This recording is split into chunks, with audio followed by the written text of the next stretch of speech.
This is CBC Vancouver News.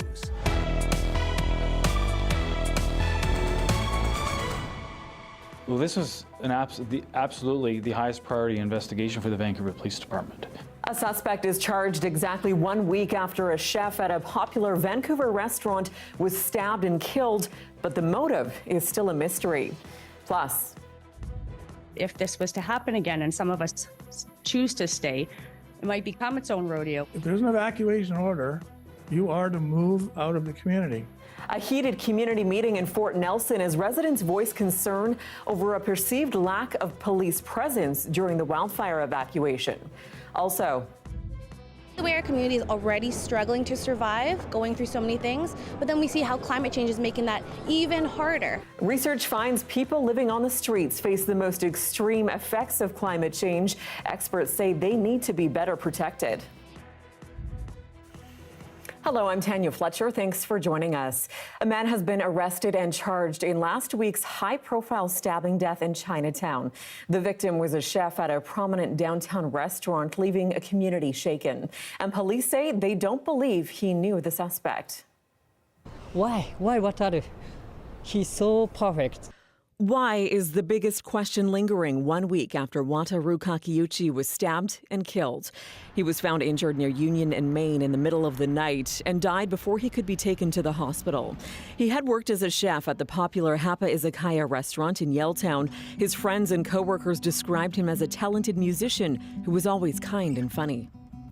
A guy that loved our city, our country. Within hours of Kakeuchi being identified as the victim, loved ones gathered at the scene of his stabbing for a vigil to honor and remember him. Words can't describe how sad we are. It always seems to be the good ones we lose, and he was a beauty. They say Kakeuchi had been waiting on a new work permit to continue working at the restaurant. The Japanese consulate tells CBC News it's been working with police here and contacting his family members in Japan. Absolutely the highest priority investigation for the Vancouver Police Department. 32-year-old Timothy Isborn has now been charged with second-degree murder.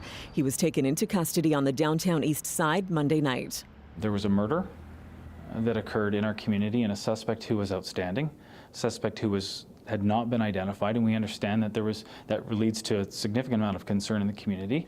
Police are still trying to figure out the motive, but don't believe the two knew each other. The suspect's first appearance in court is scheduled for June 20th.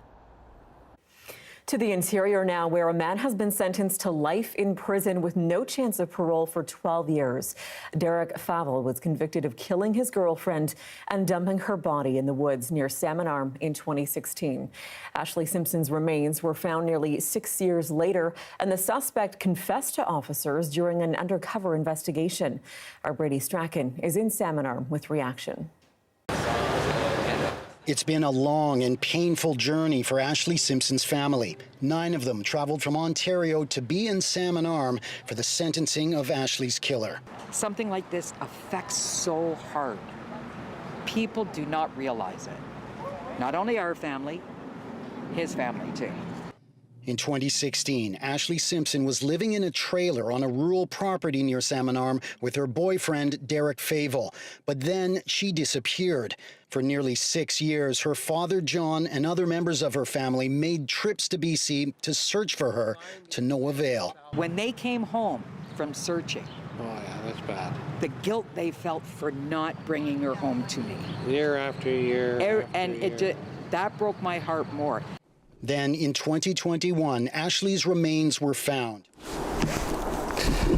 Stuff over. She had been dumped down an embankment in a forested area by Favell. Today, the court heard details of how the RCMP located her remains and how they got Favell to confess to murdering her. RCMP investigators used what's called a Mr. Big operation, where an undercover officer who posed as a member of a gang befriended Favell. Favell was eager to join the fake criminal gang and do whatever they asked. The judge called him an easy mark, desperate for their friendship and trust. And eventually, Favell confessed to them how he strangled Ashley in their trailer, first with his hands and then with a towel. Favel was sentenced today to life in prison with no chance of parole for at least 12 years. I'm glad that my daughter up above has got the justice she deserves, which is what we really did. It's what we wanted. We wanted justice for Ashley. Although the sentence puts an end to the court proceedings, Simpson says the grief caused by Ashley's loss will never end. The younger ones don't remember her. And, they cry to me saying, Noni, I don't remember Auntie Ashley. I look at the pictures, I know we had fun, but I don't remember it. And I said, your heart remembers it, though. Well, yeah, that's all that matters. Yeah. The family says all they have left now are photos of Ashley and memories of her adventurous spirit and her love for the children in her life. Brady Strachan, CBC News, Salmon Arm. A motorcyclist has been killed in a crash on Highway 99 just south of the Massey Tunnel. Police say the motorcyclist died after crashing into a car this morning, tumbling onto the road, and was then run over by the rear wheels of a semi. Highway Patrol says the truck driver didn't stay at the scene and may not even know what happened. Investigators want to speak with any witnesses or drivers with dash cam footage. And a driver has now died after a rock smashed through her car windshield last week on Highway 1. This was Thursday in Burnaby near the Willingdon exit and was believed to be a freak accident. Investigators are still trying to figure out where the volleyball-sized rock came from. Again, police want to speak with any witnesses and are looking for more dash cam footage.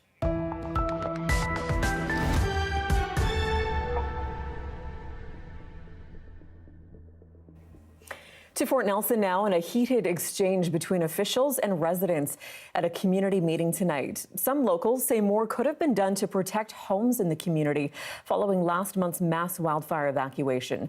Mayor Rob Fraser says they'll be reviewing protocols and procedures to see how the process could be improved if it ever happens again. If there's an evacuation order, you are to move out of the community or you stay on your own property. So the people that were in town roaming around, did anybody get arrested? So no, the enforcement of that are, it's a fine line between the rights of people and the safety of people and the safety of the community. Some residents complained about a perceived lack of police presence in the community, which they say allowed looters to break into homes and steal valuables. Recent cooler, wetter weather has helped the fire situation in BC, but that could change quickly with warmer, drier conditions expected in July. The BC Wildfire Service has put into action equipment, aircraft, and crews to fight new fires and tackle holdover fire hotspots as they resurface. There are 108 active wildfires burning across the province right now, most of them in the Prince George region. 73 of them are holdover fires that have been burning since last year. And as wildfire season ramps up, the province is making changes to its evacuee supports. People forced to leave their homes will now be able to receive a $200 accommodation allowance available directly via e-transfer or at emergency reception centers. While evacuees will still have the option of being directly referred to available lodging, this new e-transfer alternative option will allow people who are evacuated to make their own decisions on accommodation, whether that's to stay with family or friends or find a hotel on their own or stay at a campground. The move comes after some Fort Nelson evacuees were not able to find accommodation in Fort St. John. Some wound up sleeping in their cars or driving another several hours to Prince George. To politics now, with BC United dropping a candidate just 48 hours after he was first announced. There are questions about Kevin Falcon's leadership given the sagging polling numbers for the party. As the CBC's Katie DeRosa tells us, the move has left them scrambling for a new candidate in a key riding. The fallout continues after the president of the BC Muslim Association was dropped as a candidate for BC United yesterday. Asad Gondal was introduced Sunday as the party's candidate for Surrey North. However, concerns were raised about past letters Gondal had signed as the association's president. One letter called the war in Gaza a genocide. Another said same-sex marriage and trans identity goes against his religious beliefs. Gondal would not appear on camera Wednesday, but he said in a statement his views were well known before he was asked to join the party.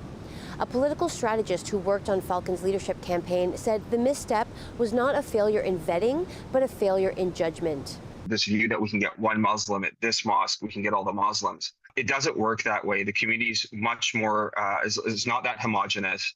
Falcon said in a statement he terminated Gondal's candidacy after he refused to adhere to the party's values. One political watcher said while it's important for BC United to attract diverse candidates, Gondal's views were too extreme for the party. Particularly when part of BC United's strategy is to go after BC Conservatives on those sorts of issues. It was, I think, inevitable that Mr. Gondal was going to be a sacrificial lamb here.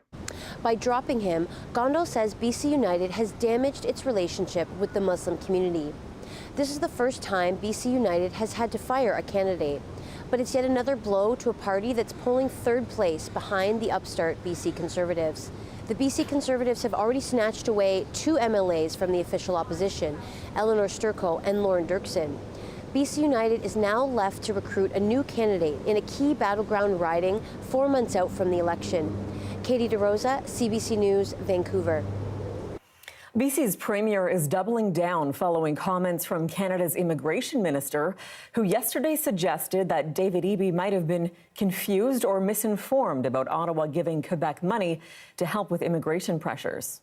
I think perhaps there was some confusion on the Premier's behalf as to what this money was for. The suggestion was it was for temporary residents. That is absolutely not the case. It's to compensate Quebec for 2 fiscal years of costs they've incurred with respect to the disproportionate flow of asylum seekers. So, well, today, Premier David Eby responded on CBC's On the Coast. I'm not confused about that. The numbers are very clear. They speak for themselves. And I hope that the federal government listens seriously to this, because it is simply inappropriate for them to deploy federal resources in such a plainly unfair way. And he adds BC's population is growing by upwards of 10,000 people every 37 days and needs federal funding for support. Well, meanwhile, Canada's Environment Minister faced questions over the federal court's ruling that he broke the law when he waited 8 months to recommend an emergency order to protect BC's endangered spotted owls. Since that court ruling was just issued, we will obviously be looking at it very closely to see how we need to respond. He'd been asked whether he would be looking to appeal that court decision. Environmentalists argued that the delay was unlawful and unreasonable, something the federal judge agreed with. The judge says Guilbeault had decided that the species faced imminent threats months before he actually made a formal recommendation. British Columbia has become the first province in Canada to provide a minimum wage and other protections for people who work through gig-based apps. Starting September 3rd, the new rules will set an hourly minimum wage of $20.88 and a per-kilometre vehicle allowance. Now, despite those measures, the BC Federation of Labour says more needs to be done, including paid sick leave, holiday pay, and overtime. On the other hand, delivery service Skip the Dishes says this move will drive up costs for Canadians. In a statement, the company says that it has, quote, serious concerns about some of the measures by the government, including what it calls the rushed timeline for platforms such as theirs to bring these complex changes into force without proper study. The deadly heat dome that enveloped parts of BC in 2021 was especially brutal on vulnerable people. And a new report by UBC finds climate change has its most severe impact on those living on the streets. As Saurabh Sandhu explains, experts say people without homes need better protection as extreme weather events increase. We could only open the windows like maybe 6 inches or so, like sideways, and then about 3 inches or so like outward. So we got very, very little airflow. Julianne Cladney says living through the deadly heat dome of 2021 was very tough in her housing project. It was particularly difficult to manage because of the bars and everything being secured, the windows being secured shut. Cladney took part in the Summer Connect event hosted by Vancouver's Union Gospel Mission. UGM and UBC Sustainability Hub partnered on a new report looking at the effects of climate change on people experiencing homelessness in the downtown east side. We know through this report and its findings that actually through extreme heat and extreme cold, toxic drug deaths go up. And so we know that there's an intersection here of addiction, as well as homelessness, as well as mental health illness, as well as exposure to the elements. The report highlights 7 key areas aimed at mitigating the impacts of climate emergencies. Providing people without homes, providing them with cooling kits, providing them with mobile solutions, air filters to deal with wildfire smoke. It also calls on the City of Vancouver to strengthen its commitment to provide housing and healthcare in the neighborhood. City Council has voted to increase penalties against landlords who fail to uphold a standard of maintenance, including measures to prevent harms caused by heat waves. It plans to ask the province for a Vancouver charter change to make sure landlords don't allow indoor temperatures to go beyond a maximum. When it comes to outdoor protection, Julianne Cladney wants more natural shade.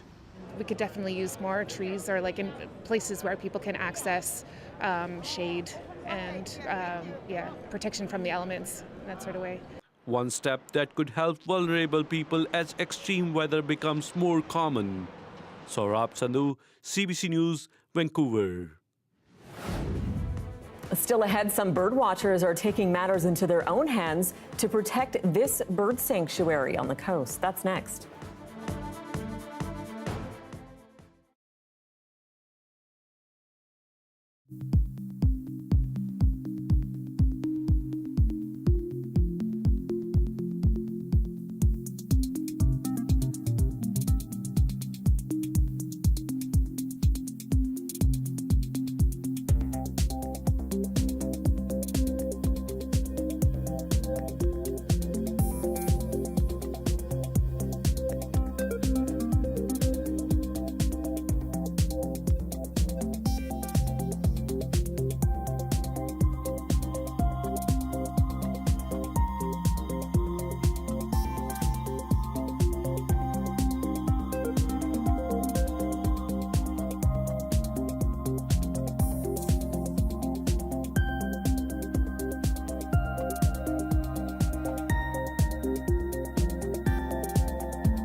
Welcome back. Birders and conservationists are asking the city of Surrey to boost protection and enforcement of an ecologically sensitive area near Crescent Beach. Blackie Spit in Boundary Bay is a key stop for dozens of species of migratory birds. But as our Rafferty Baker is finding out, some people appear to be ignoring the rules and trampling all over the delicate habitat. To the untrained eye, Blackie Spit may not look like much. There are some native grasses and plants, old logs, and a lot of mud in every direction. But for birders with a keen eye, this spot brings some of the best migratory birds, and there's been 177 species logged alone this year. Alex Leader and his partner Destiny Gregg come here whenever they can. And the birds do too. It's on a migratory bird path, some flying from Alaska all the way to South America. They have to stop down wherever there are mud flats. This area has a huge array of mud flats, and it provides fuel for the birds, invertebrate organism, biofuel on the surface, and they fly these incredibly long distances you can't imagine. The city of Surrey has signs with rules. Stay on the path, stay off the grass and beach. But when Leader and Greg were here on the weekend, they were met with an unfortunate scene. Tents set up, picnic blankets, lots of people running around. A couple people in the salt marsh, right in there. People on these logs into the grass, directly in the salt marsh. For local conservationist Marg Cuthbert, it wasn't a surprise to see that kind of crowds in the sensitive area. You can see how people are looking for other areas. And so they're going into the environmentally sensitive area just to be able to set up their own quiet family activity, right? Or their meal or whatever. But that doesn't mean it's okay. Cuthbert and Oman have spent decades taking part in the education and restoration of Blackie Spit. But they say it's being threatened by people disregarding the rules. Everything we do is affecting the health of this area. Their solution? More enforcement from the city of Surrey. I'm very sad. It's very demoralizing to not see the political will here to allocate resources to protect these beautiful, very, very important places. The signs are great, but we need more enforcement. And by enforcement, I'm saying that people get fined. Bylaw enforcement officers do patrol the area. The city knew what time CBC News was going to be at Blackie Spit, and as chance would have it, 2 officers passed through. We spoke to them off camera, and they said they're mostly able to enforce dogs off leash and people partying. But they're able to move people off the sensitive areas. Now, the city of Surrey declined an interview request, but said in a written statement that it encourages people to stay on the pathway at Blackie Spit, and if they see anyone breaking the rules, to call bylaw enforcement. Rafferty Baker, CBC News, Surrey. And you're looking at a live shot of Canby Street with Vancouver City Hall there. One more day of sunshine before the clouds roll in and that rain returns. Your 5-day forecast is next.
Hi, I'm Amy Bell, and here's what's in your CBC Vancouver inbox.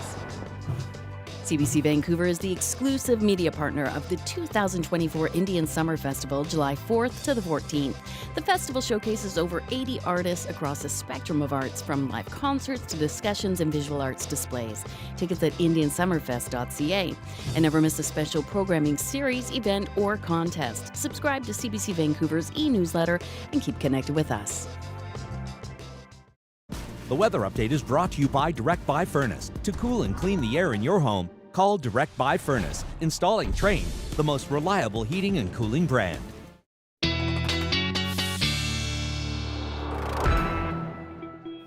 And Darius Madavi is here with a look at the forecast. Darius, we saw that sun again today. We're getting kind of used to that. Might change, though. Yes, no more blue skies in a couple days, but they will return pretty quickly. Just a couple days of showers on the way.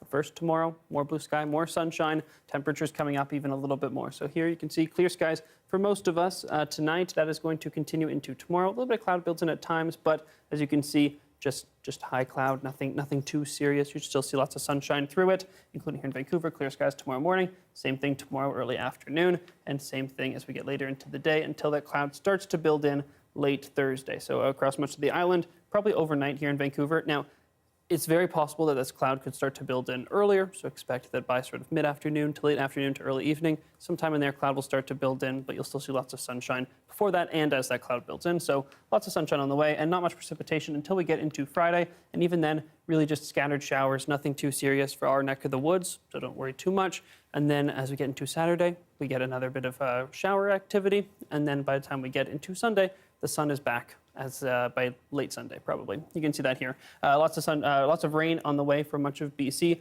Breezy, cool. That's going to be the story for Friday and Saturday, especially. And be aware that as that comes, it's going to be very windy, especially by the coast, and could be very breezy in some of the valleys as well. So be aware of that. And actually, we see that here. You can see lots of windy conditions coming, especially at times on Friday and into Saturday as well. Although Friday will probably be the worst of it. Now, this is going to be our temperature story. Tomorrow, very nice. Temperatures coming up even. Then Friday, we see a little bit of a drop. On Saturday, we see even more of a drop. And then as we get into Sunday, those temperatures will recover, although we're not seeing that here. In terms of conditions across the province tomorrow, lots of sunshine on the way for almost everybody. Slight risk of thunderstorms in Fort St. John. A little bit of rain in the northwest, sort of shepherding it in for all of us. But in the meantime, sunshine, sunshine, sunshine. 3 out of 5. Can't complain, Tanya, right? We'll take that. Yeah, back and forth, but hey, overall, I think we're coming out on top. Thanks, Darius. Thank you. And that is your late news for this Wednesday, June 12th. For news anytime, anywhere, download the free CBC News app. You can always find us online. We're at cbc.ca/BC. Our next local newscast is on the early edition on CBC Radio 1. That starts tomorrow morning at 5. Thanks for being with us. Have a great night.